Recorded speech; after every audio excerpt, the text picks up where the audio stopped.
Jati. Kampung Rosok.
Demikianlah para penonton Dama TV yang kami muliakan, masyarakat Kediri, Tulungagung, Blitar, dan khususnya Malang Raya.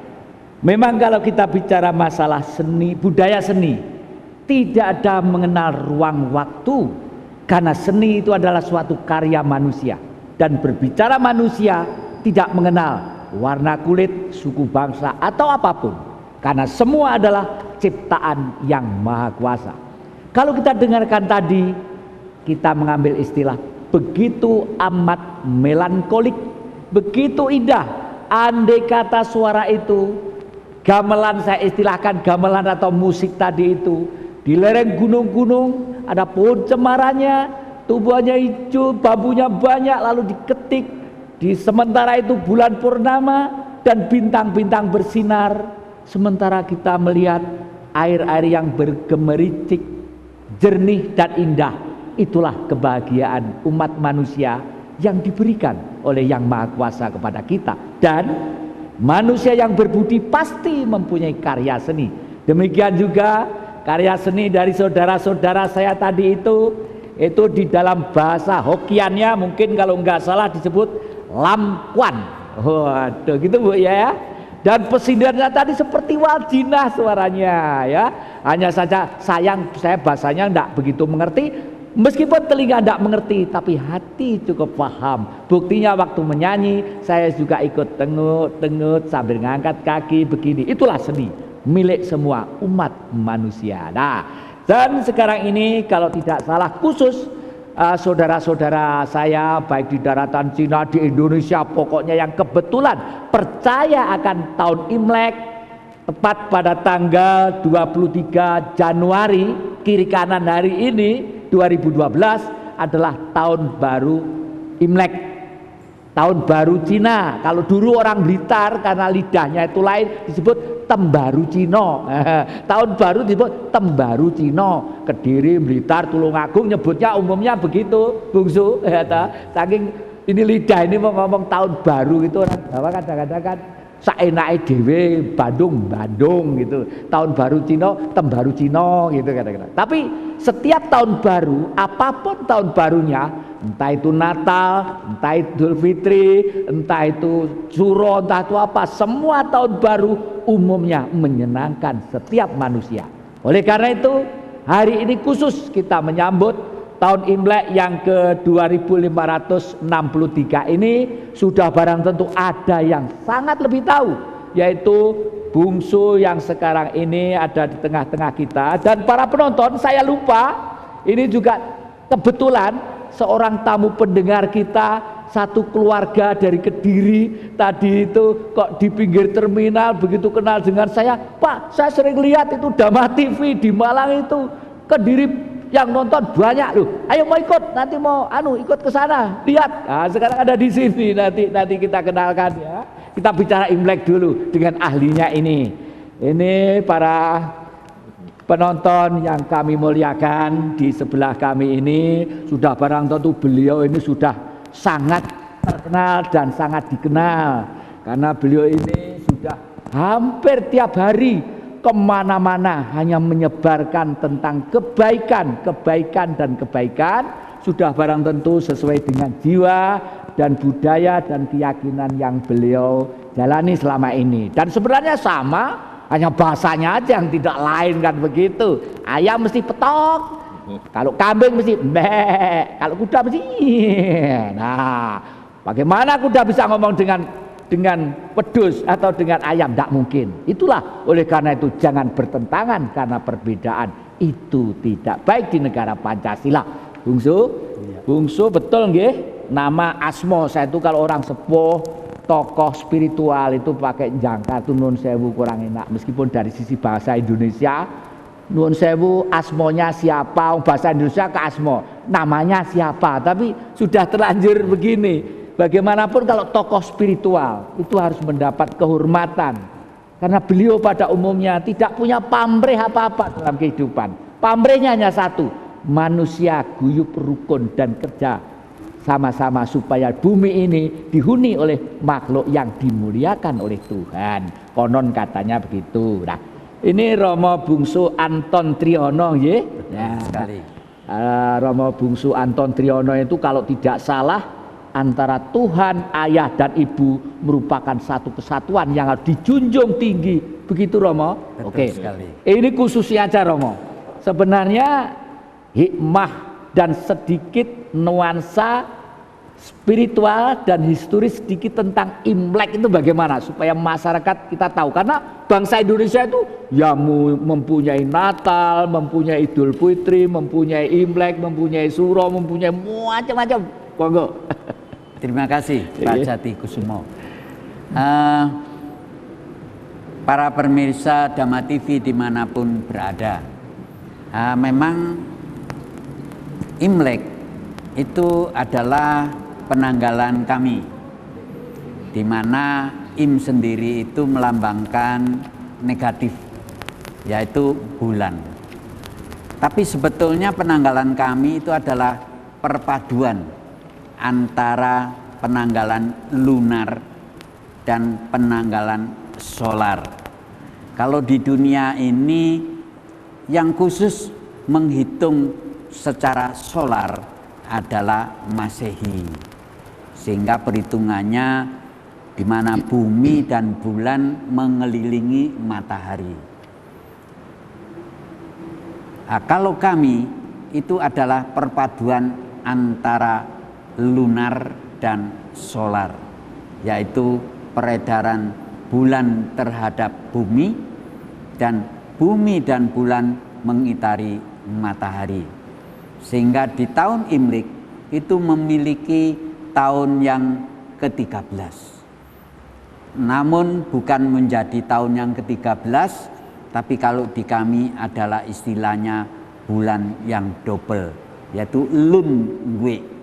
Nah, sehingga kalau benarnya itu adalah penanggalan Im yang Lik. Sebetulnya begitu. Namun sudah salah kaprah sehingga sekarang pun masih namanya Imlek. Sehingga kalau di sahabat-sahabat kami Muslim, yaitu penanggalan Hijriyah itu. Jadi hitungannya bulan yang mengitari bumi. Nur sewu, sementara tadi In yang Lik. Nah, yangnya makin lama makin hilang. Bukan. Yang hilang apa tadi? Begini, Pak Jati. In itu adalah bumi. Bulan mengitari bumi. Oh, mengitari bumi, gitu. Lalu tadi yang katanya yang sekarang lama-lama itu apa maksudnya? Bukan lama-lama. Jadi setelah nenek moyang kami 5.000 tahun yang lalu itu penanggalan itu berdasarkan bulan mengitari bumi. Nah, jelas pada waktu itu masyarakatnya profesinya itu masih petani, nelayan, dan peternak. Namun ternyata nenek moyang kami berdasarkan firman Tuhan, Nggih. di dunia, di alam semesta ini, dunia khususnya, itu pun munculnya musim. Oh, nggih, nggih, nggih. Sehingga ditemukanlah seiring firman Tuhan, petunjuk Tuhan, timbulnya musim di dunia ini dikarenakan bumi beserta bulan mengelilingi matahari. Oh, soalnya nuwun sewu lho bungsu. Iya. Kita ini kan kadang-kadang antara yang dan yang itu kadang-kadang bingung. Ada yang hilang, yang kok yang di nuwun sewunya iya. agak aneh. Iya. Iya ya. Jadi yang Oh, sendiri iya. itu Iya, iya. artinya positif. Oh, nggih, nggih, nggih, nggih, nggih. Jadi kalau begitu penonton, ternyata memang kita semakin banyak mengetahui ilmu pengetahuan, hidup ini semakin indah. Tidak mungkin kita sesat.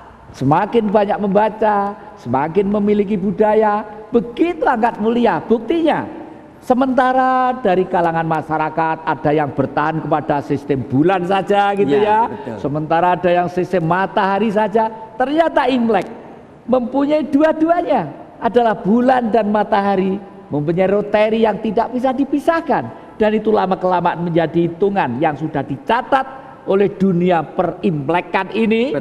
Budaya ini menjadi ilmu pengetahuan untuk umat manusia, dan ternyata memang betul. Nanti kita ceritakan juga. Untuk sementara memang kita harus berhenti di sini karena masih harus kita pecahkan. Kenapa Imlek ini dan apa yang harus kita buat masih dengan semangat kiprah jati Sambung rasa.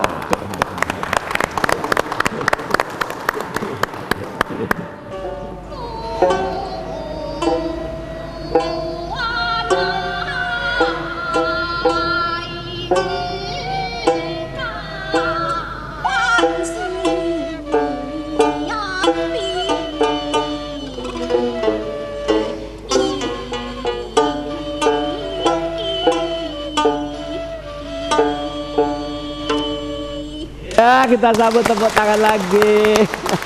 Terima kasih. Terima kasih. Itulah rombongan kesenian kita yang banyak menghibur dengan petian-petian gitarnya. Dari Lamkuan tadi itu, nan-in itu bahasanya nan-in, kalau hokiannya adalah lam-an tadi itu ya. Memang menarik sekali. Biasanya kalau Imlek, kalau orang tahun baru Cina itu atau Imlek, itu di kelenteng itu mesti ada bermacam-macam upacara. Antara yang saya senangi pada waktu itu adalah wayang potei pada waktu itu. Dan di situ ada tokoh yang saya gemari, namanya Sin Jin Kui. Wah, itu gagah, seorang satria yang perkasa, seorang yang selalu membela bangsa dan negaranya, seorang yang berani berkorban untuk siapa saja demi ketenteraman dan demi kedamaian suatu negara. Kayak kita juga ada sekarang. Dia gagah, gede besar, sekarang mendampingi bungsu Anton ini ya, mungkin ini reinkarnasi dari beliau si Jin Kui. Ini sudah barang tentu beliau ngagem busono itu ala apa itu ya, tapi yang terang beliau mesti punya rencana, karena tahun baru Cina atau Imlek adalah milik mereka yang khususnya berbudaya dan hidup di situ. Pak Edi Gojali namanya. Saya pikir namanya siapa gitu, Edi Gojali. Selamat Pak, selamat berjumpa. Ini ngomong-ngomong 2012 pada tanggal 23 Januari nanti ini kan Imlek Pak. Rencana keluarga atau warga yang berimlek ini apa Pak kira-kira? Ya. Mungkin kita juga sederhana sekali, Pak Jati ya. Yang penting malam Imlek itu kita kumpul-kumpul keluarga, makan bersama di rumah, ya toh. Semua saling, kalau cucu, cicit, apa itu ya, yang sudah ada juga kumpul semua untuk makan malam bersama, ya toh. Nah, supaya apa? Semua lebih rukun, ya toh. Kami harapkan juga masyarakat tentunya juga begitu. Pasti kumpul-kumpul semua ya untuk kerukunan dan untuk kesejahteraan semuanya. Iya, tepuk tangan. Syukurlah kalau setiap hari besar semua manusia dan warga manusia itu sadar Kebesaran hari adalah pemberian yang maha kuasa. Apapun warnanya dan apapun agamanya, kita gunakan sebagai alat untuk bergotong royong, bergembira, bersukaria dalam kebahagiaan sejati. Jangan kebahagiaan yang dibuat-buat. Karena kesenangan yang dibuat-buat adalah kemauan otak. Kalau otak kita turuti terus-menerus, jangan-jangan kita hanya senang, hanya pakai ini dan lain sebagainya. Itu adalah buat-buatan. Nanti akhirnya, kata Romo Bungsu tadi itu, entoh akhirnya akan penderitaan jasmani. Kalau sudah jasmani menderita, jiwa akan susah. Kalau jiwa susah, keadaan sakit, keluarga akan bingung. Keluarga bingung, masyarakat pun resah, negara pun ikut ketir-ketir. Nah, terima kasih Pak Anton Gojali ini ternyata.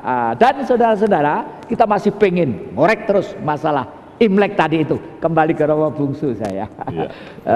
Bungsu, ini kan mestinya kalau bicara tentang Imlek ini sudah barang tentu ada alasan-alasan yang maton. Maksud saya adalah mengapa muncul Imlek? Asal mulanya kok muncul Imlek itu bagaimana? Iya, Pak Jati, terima kasih. Para pemirsa Dhamma TV dimanapun berada, kepada segenap teman-teman audiens yang ada di acara ini. Memang Imlek sendiri garis besarnya, Pak Jati, itu adalah merupakan rasa syukur kepada Tuhan Sang Pencipta bahwa datangnya musim semi di muka bumi ini, khususnya di belahan utara di daratan Tiongkok sana. Nah, mengapa ada rasa syukur? Karena sebelum datangnya musim semi, di sana terjadi musim dingin yang sangat mencekam. Makanan habis, tumbuh-tumbuhan habis, hewan-hewan pun banyak yang binasa. Bahkan umat manusia yang tidak siap menghadapi musim dingin itu akan ikut binasa. Nah, Tuhan menciptakan musim semi. Setelah musim dingin, salju habis, kelihatan tanah, muncullah rumput-rumput. Nah, mulai musim semi. Sehingga kita mempunyai rasa syukur kepada Tuhan Yang Maha Esa datangnya bulan Imlek itu. Karena tumbuh-tumbuhan sudah mulai bisa tumbuh, sehingga bahan pangan pun bisa kita dapat. Nah, maka untuk itu Pak Jati, pada Imlek itu rasa syukur, kegembiraan luar biasa. Sehingga yang merayakannya pun memakai baju merah semua.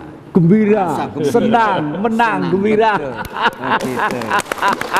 Ayo, sama Panda. Ngapain kita mesti bertengkar? Ternyata sama kan. Semua karunia yang maha kuasa untuk manusia. Dengan bahasa masing-masing, intinya sama. Manusia hidup, merdeka, gembira, dan menang. Menang dari apa? Menang dari kesengsaraan. Itu kan intinya. Malah kalau tidak salah, di dalam dongeng Cina kuno, dulu ada seekor raksasa keluar dari laut. Dia memangsa apa saja yang dimangsa di daratan. Kalau binatang sudah habis, manusia dimangsa. Nah, sejak itulah penderitaan dimangsa oleh predator yang sekarang mungkin bentuknya seperti apa ya. Kita bayangkan anak-anak, tapi entoh manusia tetap memegang pendirian yang teguh, kumpul bersatu dan kokoh. Oleh karena itu, kegembiraan terakhir disimbolkan sebagai warna merah, makan-makan, seneng-seneng, angpau-angpau kepada yang kecil-kecil. Biasanya kan begitulah, Romo. Tetapi saya mendengar ada makanan yang namanya cap gomek. Nah, kok sampai cap gomek itu apa sih sebenarnya? Iya. Terima kasih Pak Jati. Para pemirsa Dhamma TV dimanapun berada, segenap audiens yang ada di ruangan ini. Penanggalan kami yang asalnya menurut edaran bulan terhadap bumi, itu penanggalannya tatkala bulan tidak ada, kami sebut Jait, yaitu tanggal 1. Nah, bulan purnama 15 hari kemudian kami sebut Cabgo. Nah, sehingga ibadah kami kepada Tuhan Yang Maha Esa merupakan rasa syukur kehadiratnya. Dikarenakan adanya bulan dan tidak adanya bulan, terjadilah di muka bumi ini atas kuasa Tuhan tatkala Jait, bulan nggak ada, air di muka bumi ini surut.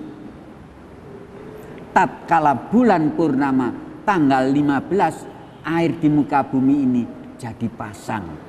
Sehingga dengan air di muka bumi ini pasang dan surut, kita bisa bercocok tanam dengan baik. Makanya setelah Jait yaitu Imlek, lalu terjadilah Cabome. Jadi Cabo itu tatkala bulan purnama 15 hari setelah Imlek, kita bergembira lagi. Ternyata Tuhan menciptakan bulan purnama kembali, sehingga air di muka bumi ini bisa pasang kembali dan kita bisa bercocok tanam dengan sempurna. Kita rayakan dengan lontongan. Iya. Nah, coba masa kita tidak pernah hormat terhadap leluhur dimanapun leluhurnya? Ternyata leluhur itu meninggalkan warisan budaya di daratan Cina, di Eropa, di Afrika, di Indonesia, di mana saja. Dan yang membudayakan Imlek anehnya, memang sekarang kalau tidak salah di daratan Cina itu penduduknya sudah mendekati 1,5 miliar. Sudah pada itu budayanya di kiri kanan juga sangat terpengaruh. Buktinya yang merayakan Imlek itu paling tidak Thailand, Filipina, Malaysia, Singapura, Hong Kong, lalu negara-negara mana nih, banyak. Paling tidak saya tulis itu setelah saya buka peta bumi, banyak sekali ini, seperti Korea, Nepal, Mongol, Bhutan, Vietnam, Jepang, Singapura, lalu Taiwan, Indonesia, Malaysia, Filipina, Thailand. Artinya sebagian masyarakat di sana juga ikut merayakan, karena memang budaya leluhur di mana saja adalah sama sebenarnya, pendahulu umat manusia, dan kita harus saling hormat menghormati. Lah, bicara masalah dunia Imlek dan budayanya, kebetulan hari ini juga ada persawan yang rajin melihat Dhamma TV di daerah Kediri. Satu keluarga tadi itu di pinggir terminal ketemu saya sambar ke sini, tolong kamera diarahkan ke sana. Saya pengen tahu budaya Imlek dengan pengaruh budaya kerjasamanya di daerah. Berdiri aja Mas, berdiri. Saya dari Kediri, dari Kecamatan Wates, nama Sri Suyoto. Ini istri saya bernama Kristianti, dari Desa Jajar, Kecamatan Wates, Kabupaten Kediri. Benar, saya di sini ikut Pak Jati ingin melihat secara langsung adanya Dhamma TV, karena kami sering dan saya mendengarkan dari Dhamma TV itu senang, karena isinya itu mengandung tuntunan kejiwaan dan kerohanian. Ini sesuai dengan apa yang saya. Iya, kita sambut tepuk tangan Dhamma TV. Ya, terima kasih. Lanjutkan Pak, lanjutkan.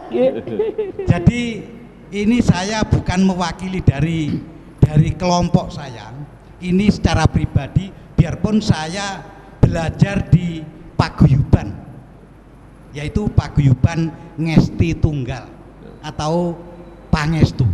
Nah ini kok sesuai dengan tujuan saya mempelajari di bidang kerohanian.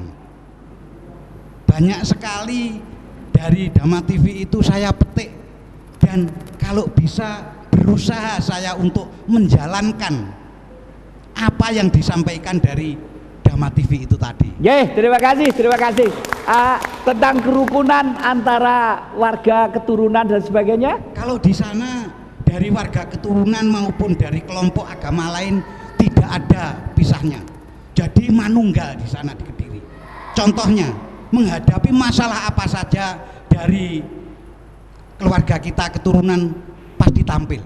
Contohnya adanya di Gunung Kelut Meletus, itu dari Tridharma dari Kediri yang berpusat di Jalan Yosudarso, itu justru datang masih pagi dan bersama-sama iya, tepuk tangan. Itulah Kediri. Ya. Kediri kalau disingkat apa, Mas, kira-kira? Kediri ini saya mendirikan paguyuban Putra Wayah Kediri. Di Kediri ini ada maksud, Singkatannya? yaitu terus terang, karena Singkatannya? saya pecinta Bung Karno. Ya, Kediri ini dari singkatan K, itu kudu, eling, D, dumadine, RI, Republik Indonesia. Ternyata entah Imlek, entah Idul Fitri, kudu eling dumadine RI. Terima kasih. Ternyata kita masih gegap gempita dalam semangat Kiprajati. Sambung rasa ya. Terima kasih, terima kasih. G, monggo.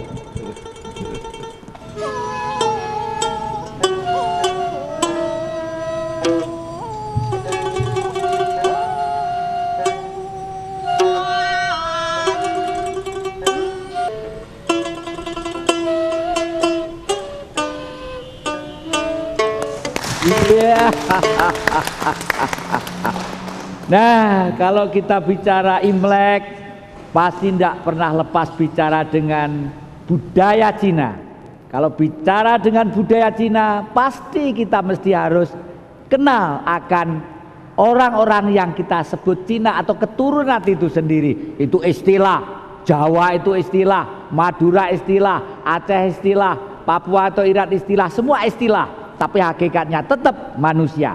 Oleh karena itu perkembangannya pasti semakin lama semakin menunjukkan antara budaya dan kebudayaan. Budaya memang harga mati. Ini budaya harga mati. Bagaimanapun karya seniman yang sekarang dilanjutkan oleh seniman-seniman dari ribuan tahun yang lalu. Manusianya boleh berganti, tapi karya seninya klasik masih dominan dan tak pernah lekang karena panas, lapuk karena hujan. Manusianya berkembang juga. Banyak warga Cina yang akhirnya membaur menjadi satu, bahkan kawin berumah tangga. Ada yang dengan Madura, dengan Jawa, dengan Aceh, dengan Sunda, segala macam. Nah, sekarang saya mau tanya, ini kelihatannya saya lihat ini wajah kulit, posturnya tinggi, tapi tidak bisa dicuri. Hidung saya itu peka. Pasti ini paling tidak dua etnis yang menyatu menjadi satu. Ya, sekarang saya tanya ini, silahkan. Anda itu historis, waduh, sejarahnya bagaimana, nikmatnya bagaimana, dan mempunyai gambaran apa tentang Imlek, budaya dan kehidupan ini. Monggo, silakan. Terima kasih, Mas Jati. Pemirsa Dharma TV di rumah dan saudara sekalian, perkenalkan, memang betul apa yang dimaksud Mas Jati. Sebetulnya dalam darah saya mengalir ibu saya seorang Jawa dan papa saya orang Tionghoa. Itu nama saya Agustan Kim Hyok, tapi sekarang nama saya Agus Hartono. Berbicara masalah Imlek, terus terang aja kita tidak terlepas dan rasa syukur terima kasih yang luar biasa kepada Presiden kita, yaitu Bapak Abdurrahman Wahid, di mana pada waktu zaman beliau mereka membuka kebebasan beragama, kebebasan terutama untuk kita mengikuti seni dan budaya Tionghoa. Dan terus terang aja kami sebagai warga keturunan sangat berterima kasih diberi kesempatan seperti itu. Dan karena kita sudah diberikan kesempatan yang seperti itu, alangkah baiknya dalam mengisi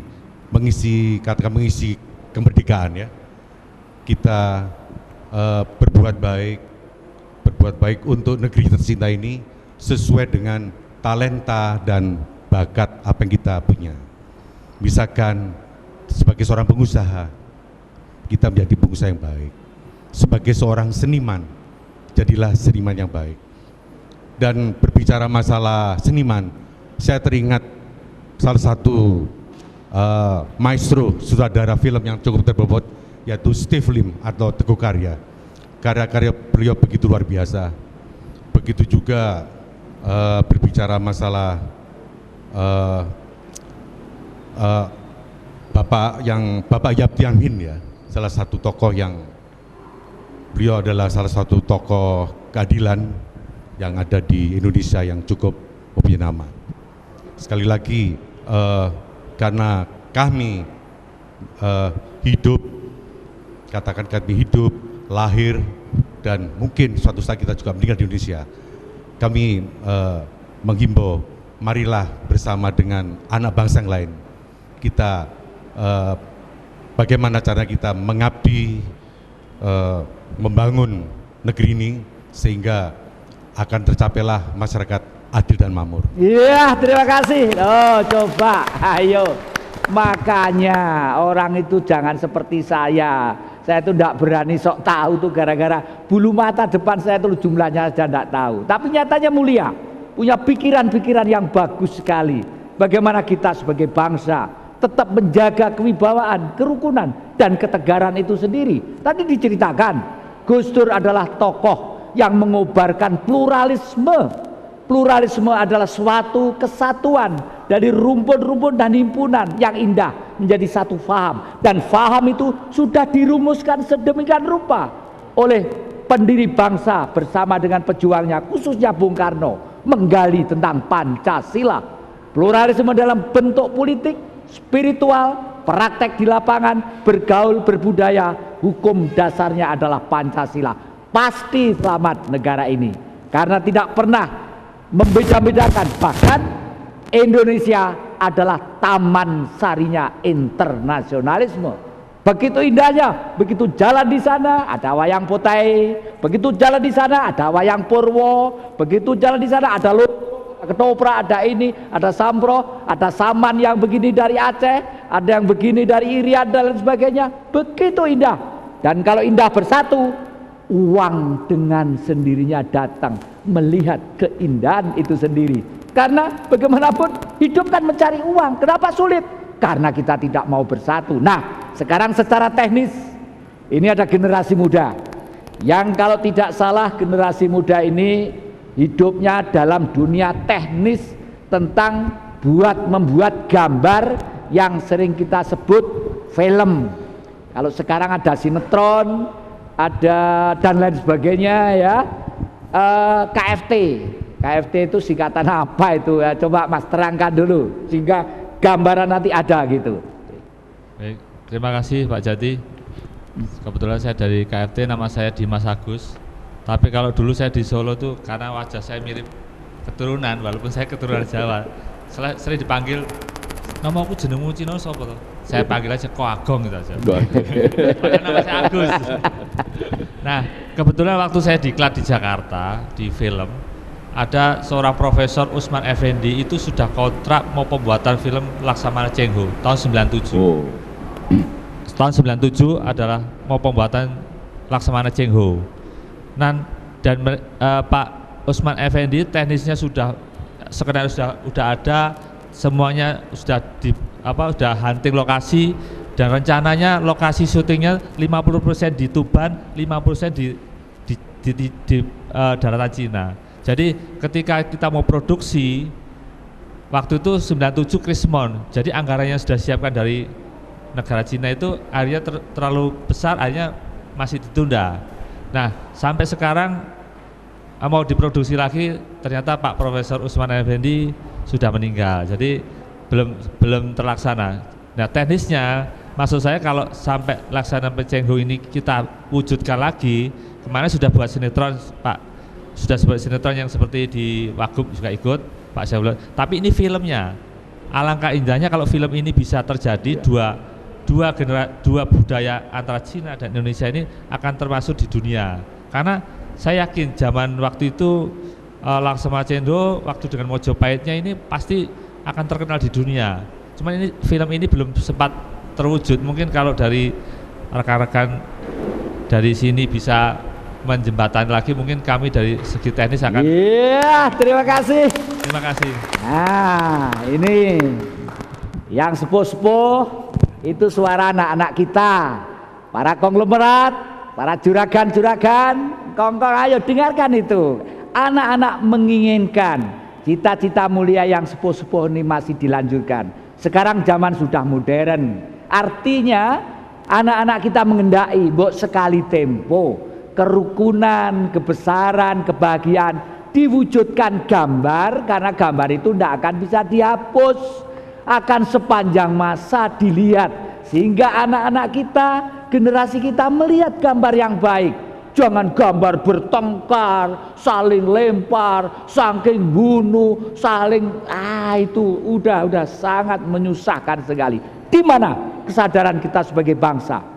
Akhir-akhir ini membuat suatu film yang harus buat orang barat 33 miliar kalau tidak salah, membuat tentang 4 raja, gunduan 4 gunung yang indah di daerah kita sebelah timur sana. Dibuat dari Perancis, yang membuat orang Perancis, 33 miliar. Baru punya ide, kenapa enggak dulu-dulu? Alangkah baiknya, jangankan 33 miliar, 10 miliar saja, 5 miliar saja.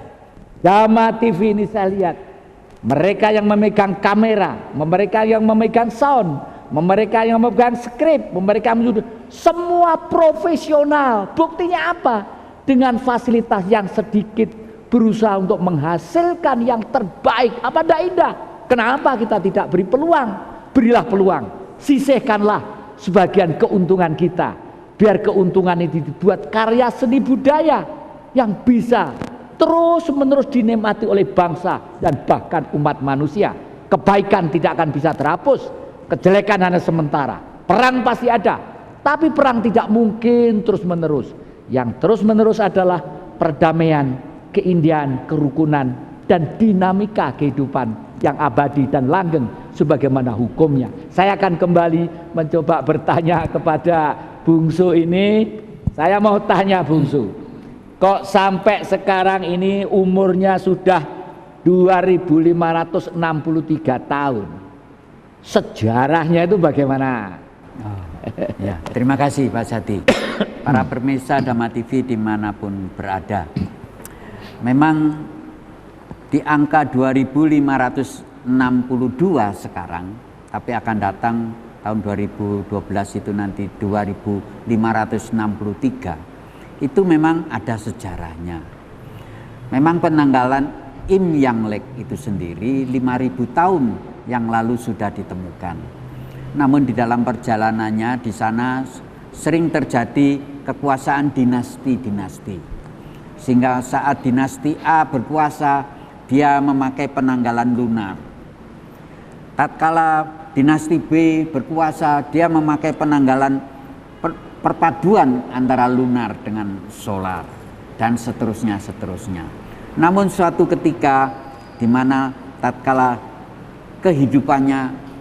masa kehidupannya Nabi Kongju, yaitu yang menyebarkan agama Konghucu, disitulah mulai terjadi tahun 2562, sekalipun dihitung mulai dari penanggalan Masehi. Jadi cara menghitungnya yaitu kelahiran dari Nabi Kongju sendiri adalah 551 tahun sebelum Masehi. Nah, kalau sekarang Masehi tahunnya 2011. Nah, kalau dijumlahkan terdapatlah angka 2562. Jadi kalau nanti pada 2012 maka terjadilah 2563. Itulah yang terjadi. Iya. Ini demikianlah, nanti kita lanjutkan. Kenapa mesti kita harus mengenal tahun-tahun baru dan warna penanggalan-penanggalan, nanti kita jelaskan. Dan terima kasih Anda masih setia. Kita tunggu seri selanjutnya lebih dahsyat dalam Kiprah Jati.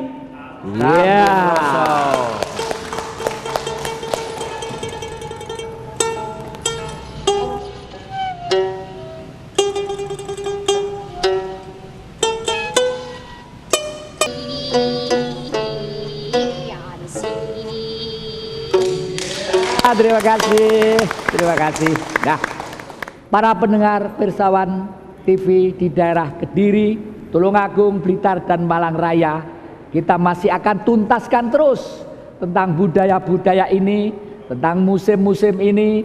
Lalu saya ingin tanya kepada bungsu, ya, ini kalau misalnya tadi di Cina itu ada 4 musim. Padahal di sini hanya 2 musim. Kira-kira relevansi dan pengeterapannya itu bagaimana kira-kira? Iya, Pak Jati Kusumo yang kami cintai, para pemirsa Dhamma TV dimanapun berada. Memang kita sebagai manusia ciptaan Tuhan, dari lahir sampai menuju liang lahat, itu tugasnya hanya belajar.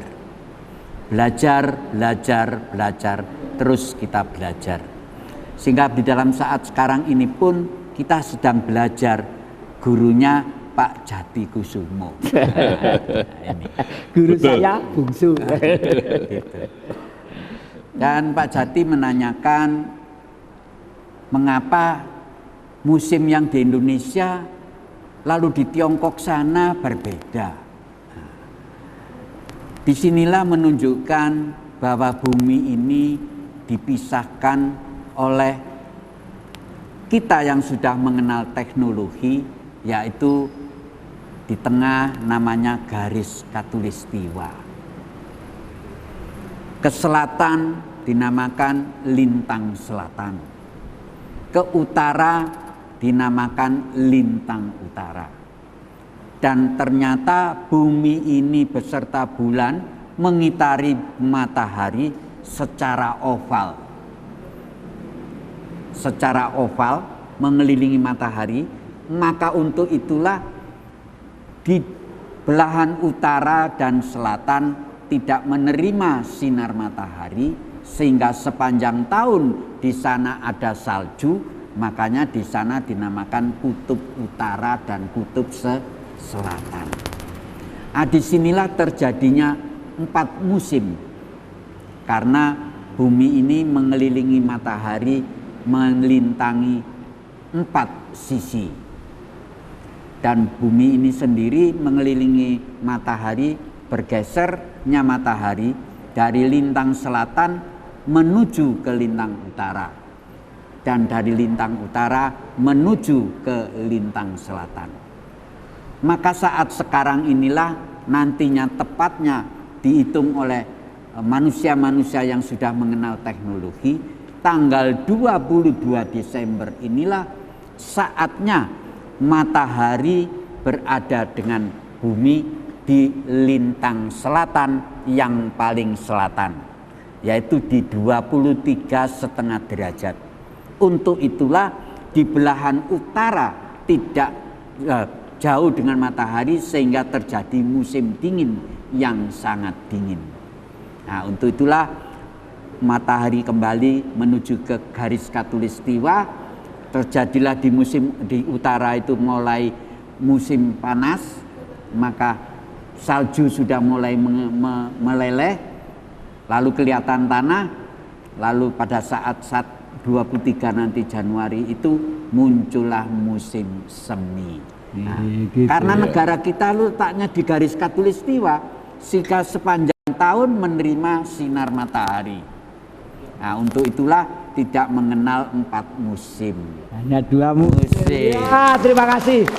Rasional, makanya yang muda-muda itu perlu belajar. Jangan yang 2 ngotot perang dengan yang 4, yang 4 dengan per-6. Karena apa? Mikrokosmos, jagat cilik, jagat gede. Yang Maha Kuasa menakdirkan kita hidup di kutub utara misalnya. Sana ada 1 musim. Ya, 1 musim itulah kerjakan dengan baik. Karena matahari berputar, kelihatan terus. Iya kan? Adik-adik kalau sekolah, gunakan ini. Jangan mudah percaya begitu saja sebelum dicerna dengan pikiran. Yang 4 musim di sana bekerja dengan 4 musim. Yang 2 musim dengan 2 musim. Dan sekaligus meskipun bahasa perlu sekali tempo kita tengok. Jangan sekedar ini umumnya gini. Demikian tadi, sejak tadi kenapa saya mengambil istilah Cina tadi itu. Ternyata memang itu kurang tepat. Istilah beribumi kurang tepat. Karena istilah Cina, istilah beribumi, istilah ini itu hanya alat adu domba. Supaya kita ada gap, supaya negeri ini perang terus, supaya kita tawur terus. Gak baik. Bagaimana anak kita nanti di masa yang akan datang? Istilah Cina diganti dengan Tionghoa. Nah, ya toh, keturunan Tionghoa atau Tionghoa, itu Tionghoa artinya sosok manusia yang kebetulan. Kebetulan itu warnanya kuning, tapi sama kan? Sama punya perut, sama punya jantung, punya paru-paru, punya napas, dan semua titah yang maha kuasa berhak hidup di muka jagat meskipun lumut peribahasanya, dan hukumnya sudah diberikan kepada kita dengan bercorak ragam. Kita yang wajib memecahkan itu semuanya. Saya pengen kesan-kesan terakhir ini dari tadi yang bicara-bicara, meskipun setengah menit gak apa-apa, karena tahun baru itu hanya satu kali. Jadi kesan-kesannya yang terakhir, ya, harapan yang terakhir ini Imlek 2012. Konon katanya 2012 itu akan munculnya suatu bangsa baru. Bagaimanapun dunia sudah tegang seperti ini. Harapan apa Mas Agus? Setengah menit gak apa-apa atau seperempat. Harapan baru 2012. Monggo. Harapan saya untuk 2012, semoga dengan tahun baru Imlek ini semua kehidupan, semua katakan rezeki, sukses dan segala maju di dalam segala bidang. Jadi ke depan tahun baru Imlek adalah ya pokoknya intinya gembira, seger, aja tukaran. Ayo wes, ayo dari Kediri mewakili Tulungagung Blitar, harapannya.